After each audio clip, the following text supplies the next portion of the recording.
How to unsuspend your TikTok account. Hello everyone, let's get started. If TikTok has suspended your TikTok account for some reason, the only way to unsuspend it is reporting the problem to the TikTok help. So for that, open your TikTok and go to profile.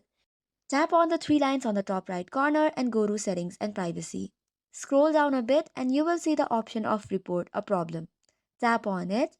Here are different options that you can directly select, or what you can do is you can click on suggestions and write your problem there. However, a better solution would be to submit a report.